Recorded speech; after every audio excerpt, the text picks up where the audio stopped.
चंदनपुर में लोहे के सामान का अगर कोई जिक्र होता है तो सिर्फ एक ही नाम सामने आता है और वो है रवि लोहार। वो बहुत ही अच्छे से लोहे से चीज बनाता था, जैसे चाकू, तलवार, कील, कुल्हाड़। उसके जैसा कोई भी नहीं बना सकता था। उसकी बनाई गई तलवार का मुकाबला कोई नहीं कर सकता था।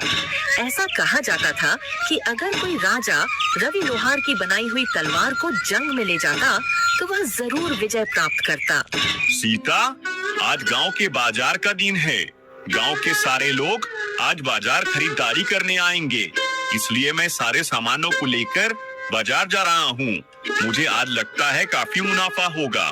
तुम अपना और पिंकू का ध्यान रखना। पिंकू के बापू, घर में अब कुछ भी खाने का सामान नहीं है। अरे तुम चिंता मत करो सीता, मैं आज कुछ भी करके घर का सारा राशन ले आऊंगा। लेकिन कैसे? आपको तो इतने दिनों में एक भी ग्राहक नहीं मिला है।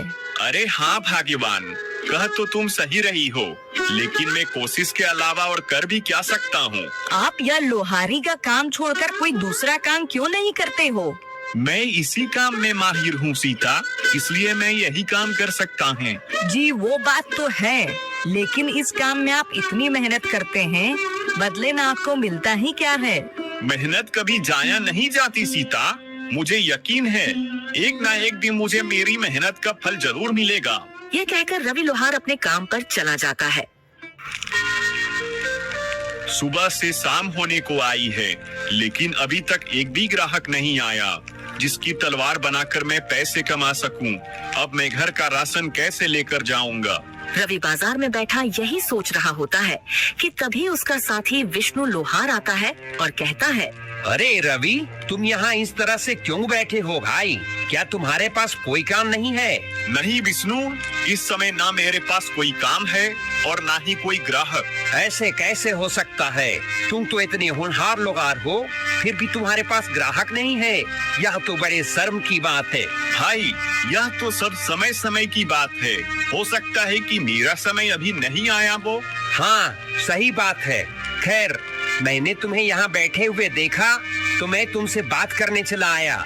वैसे मेरे पास तो बहुत काम है, इसलिए मैं चलता हूँ।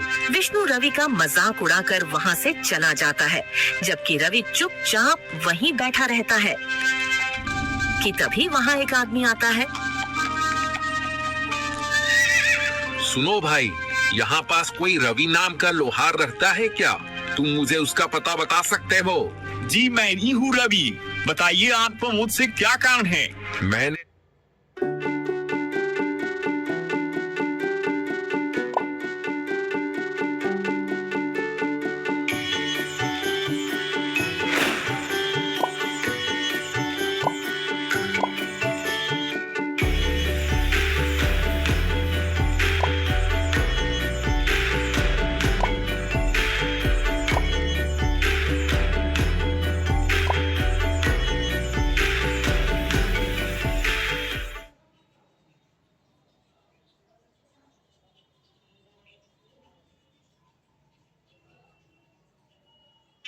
Why the stranger lowest prices? Get everything in 10 minutes. Flipkart Minutes. मैंने सुना है तुम तलवार बहुत अच्छी बनाते हो और जो भी तुम्हारी बनाई हुई तलवार से मुकाबला करता है वह जरूर विजय प्राप्त करता है। जी यह सच है कि मैं तलवार बनाता हूँ, लेकिन जीत और हार तो सिर्फ ईश्वर के हाथ में होती है। बात तो तुम्हारी बिल्कुल सही है।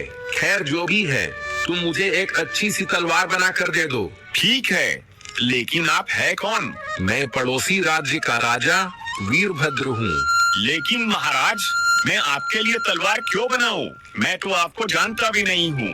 दरअसल कुछ दिनों से मेरे कुछ दुश्मन मेरे राज्य के लोगों को बहुत परेशान कर रहे हैं। उन्होंने सबका जीना हराम कर दिया है, इसलिए मुझे उनसे मुकाबला करने के लिए तुम्हारी बनाई हुई तलवार चाहिए। ठीक है महाराज, अगर ऐसा है तो मैं बना दूंगा। रवि के यहाँ कहने पर राजा वीरभद्र उसकी तरफ एक पोटली बढ़ाते हैं, जिसमें बहुत सारे सोने के सिक्के होते हैं। यह लो तुम्हारा मेहनताना, मैं कुछ दिनों बाद अपनी अमानत लेने आऊंगा। इसमें क्या है महाराज? इसमें कुछ सोने के सिक्के हैं, बाकी अगर तुम्हें कम लगते हैं तो मैं और बढ़ा देता हूँ। महाराज, मैंने तो अभी तलवार बनाना शुरू भी नहीं किया है, तो फिर आप पहले से मेरा मेहनत आना क्यों दे रहे हो? इसे तुम रख लो, ये तुम्हारी मेहनत के हैं। राजा वीरभद्र यह कहकर वहाँ से चले जाते हैं। अब मैं अपनी पत्नी और पुत्र के लिए खाने पीने का खूब सारा सामान लेकर जाऊंगा। रवि अब सोने के सिक्कों को बेचकर ढेर सारा सामान खरीदता है और अपने घर चला जाता है। यह लो सीता, यह सब तुम दोनों के लिए है। अरे पिंकू के बापू, आप इतना सारा सामान ले आए? आपके पास इतना सारा सामान खरीदने के लिए पैसे कहाँ से आए? सीता के पूछने पर रवि उसे राजा के बारे में सब कुछ बताता है। यह तो बहुत अच्छी बात है, लेकिन आप महाराज की तलवार जल्दी बनाकर उन्हें दे देना, क्योंकि उन्होंने आप पर भरोसा किया है। आप उनका भरोसा टूटने मत देना। हाँ सीता, तुम बिल्कुल सही कह रही हो। अगली सुबह रवि अपने काम पर निकल जाता है और अपनी दुकान पर पहुंचकर सोचता है, महाराज की तलवार मुझे जल्द से जल्द बनानी होगी। रवि दिन रात मेहनत करके राजा के लिए एक बहुत अच्छी सी तलवार बना लेता है। मैंने इस तलवार को तो बना लिया है, लेकिन अब पता नहीं महाराज इसे लेने कब आएंगे। अभी रवि यह सोच ही रहा होता है कि तभी अचानक उसके पास किशोर नाम का एक ग्राहक आता है। क्या तुम लोहार रवि हो? हाँ, मैं ही रवि हूँ। मुझे तुमसे एक तलवार चाहिए। क्या तुम अभी मुझे कोई अच्छी सी तलवार दे सकते हो? माफ करना भाई, इस समय मेरे पास एक भी तलवार मौजूद नहीं है और नई तलवार बनाने में मुझे समय लगेगा। अगर आप इंतजार कर सकते हैं तो कर लीजिए, मैं आपको कुछ समय में तलवार बनाकर दे दूंगा। अभी रवि ग्राहक से यह कह ही रहा होता है कि तभी ग्राहक की नजर उस तलवार पर पड़ती है जो रवि ने राजा के लिए बनाई थी। रवि, तुम्हारे पास यह तलवार मौजूद तो है, या तुम मुझे दे दो, बदले में तुम इसके 2 गुने पैसे ले लेना। नहीं भाई, यह तलवार मैं आपको नहीं दे सकता, यह किसी की अमानत है। भाई मैं कहता हूँ तुम इसकी जितनी चाहे उतनी रकम ले लेना, लेकिन यह तलवार मुझे दे दो। भाई, अगर आप मुझे इस तलवार के बदले खजाना भी देंगे तब भी मैं यह आपको नहीं दूंगा। ठीक है, रखो अपनी तलवार अपने पास, मुझे नहीं चाहिए, मैं जा रहा हूँ यहाँ से। किशोर ग्राहक गुस्से में वहाँ से चला जाता है। फिर कुछ दिन ऐसे ही गुजर जाते हैं, लेकिन राजा वीरभद्र अपनी तलवार लेने नहीं आते। लेकिन रवि के पास बहुत से ग्राहक आते जो रवि से वह तलवार मांगते, मगर रवि किसी को भी उसे नहीं देता। पता नहीं राजा वीरभद्र कब आएंगे, मैं आखिर कब तक उनकी अमानत संभाल कर रखूंगा। अभी रवि अपने मन में सोच ही रहा था कि तभी अचानक किशोर ग्राहक वहाँ फिर आता है। रवि भाई, इस तलवार को बनाए हुए तुम्हें कितना समय हो चुका है? इसका मालिक तो अब तक नहीं आया और मुझे नहीं लगता कि अब वो आएगा।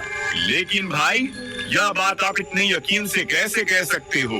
देखो रवि, अगर इस तलवार के मालिक को आना होता तो कब का आकर इसे ले जाता, लेकिन वह नहीं आया, इसलिए तुम इस तलवार को मुझे दे दो।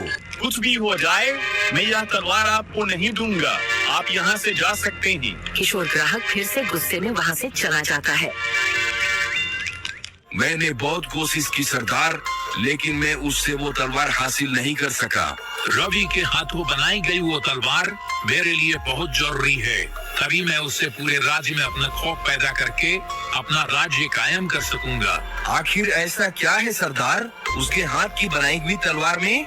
रवि के हाथों में एक अजीब तरह का जादू है। वह जिसके लिए भी तलवार बनाता है उसे विजय प्राप्त जरूर होती है।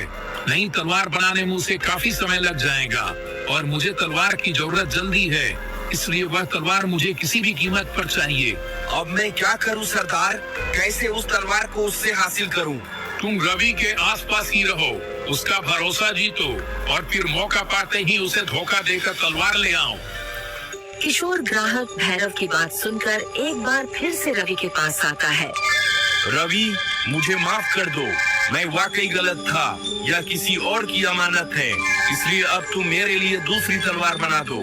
ठीक है, मगर इसके लिए मुझे थोड़ा समय लगेगा।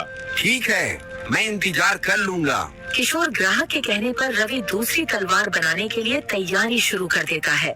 अच्छा है, यह बेवकूफ अपने काम में लगा हुआ है। मैं जल्दी से यह तलवार लेकर अपने मालिक को दे देता हूँ। फिर किशोर रवि को धोखा देकर चुपके से राजा की तलवार लेकर भाग जाता है और कुछ देर में रवि तलवार का नक्शा बनाकर कहता है, भाई यह देखो, तुम्हारी तलवार का नक्शा तैयार हो गया है। अरे अरे वह आदमी कहाँ गया? कहाँ गया वह आदमी? अभी तो यहीं था। रवि किशोर को अपनी दुकान के आसपास तलाश करता है, लेकिन वह उसे कहीं नहीं मिलता। फिर वह अपनी दुकान पर वापस आता है। तभी उसकी नजर राजा की तलवार की जगह पर पड़ती है। हे भगवान, इसका मतलब वह ग्राहक नहीं, चोर था। मुझे धोखा देकर भाग गया। हे भगवान, अब मैं क्या करूं? क्या जवाब दूंगा राजा वीरभद्र को? मुझसे इतनी बड़ी गलती कैसे हो गई? इधर किशोर ग्राहक तलवार लेकर जंगल में भैरव के पास पहुंचता है। यह लीजिए सरदार, आपकी तलवार। अब मुझे राजा वीरभद्र से जीतने से कोई नहीं रोक सकता, कोई नहीं। अब मैं क्या करूं ऊपर वाले? उस चोर ने मुझे धोखा देकर महाराज की तलवार चोरी कर ली। अब मैं महाराज को क्या जवाब दूंगा? रवि यह सोच ही रहा होता है कि तभी पानी से कृष्ण गोपाल निकलते हैं। क्या हुआ रवि, तुम इतने दुखी क्यों हो? कृष्ण गोपाल के पूछने पर रवि उन्हें सारी बात बताता है। रवि, उस चोर ने तुम्हारे साथ धोखा किया है। इसमें तुम्हारी कोई गलती नहीं है। तुम एक काम करो, तुमने जिस तलवार का आज नक्शा तैयार किया है, अब जल्दी से उसे बनाकर राजा वीरभद्र को दे दो। लेकिन कृष्ण गोपाल, वो तलवार तो आम तलवार जैसी है, जबकि मैंने महाराज के लिए एक अलग तरह की तलवार बनाई थी। क्या हुआ कृष्ण गोपाल, आप हंस क्यों रहे हो? मैं इसलिए हंस रहा हूँ क्योंकि जो तलवार पहले बनाई थी वो राजा वीरभद्र के लिए थी ही नहीं। क्या मतलब कृष्ण गोपाल? जब तुम छोटे थे और यहाँ खेलने आते थे, तब मैंने तुम्हें वरदान दिया था कि जब तुम तलवार बनाने से पहले मुझे याद करोगे तो तुम्हारी तलवार में ताकत भर जाएगी। क्या सच में? मुझे तो ये पता ही नहीं था। हाँ, इसलिए जब तुम अपनी तलवार बनाने से पहले मुझे याद करते हो तो तुम्हारी तलवार ताकतवर बन जाती है। लेकिन उस दिन तुमने जो तलवार बनाई थी, उसे बनाने से पहले तुम मुझे याद करना भूल गए थे। इसका मतलब जो तलवार मैंने महाराज के लिए बनाई थी उसमें ताकत नहीं है? नहीं, इसलिए राजा वीरभद्र जब तुम्हारे पास आएंगे तो तुम उन्हें अपनी बनाई हुई दूसरी तलवार दे देना। ठीक है कृष्ण गोपाल। कृष्ण गोपाल की बात मानकर रवि दिन रात करके जल्दी से एक नई तलवार बना लेता है।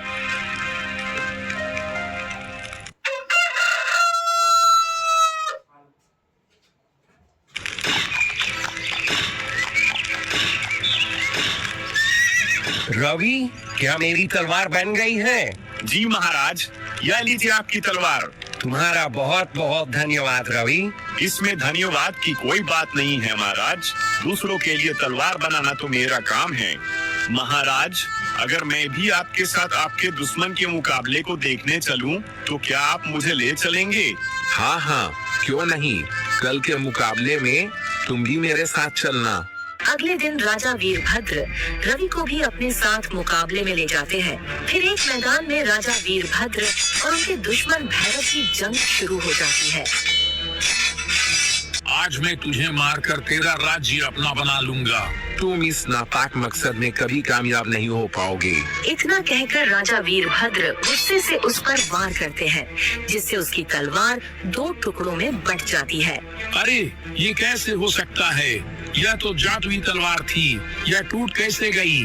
तूने रवि से धोखे से यह तलवार हासिल की थी, इसलिए देख, तेरा यही अंजाम होगा। इतना कहकर राजा वीरभद्र उस भैरव को मार देते हैं और मुकाबला वहीं खत्म हो जाता है।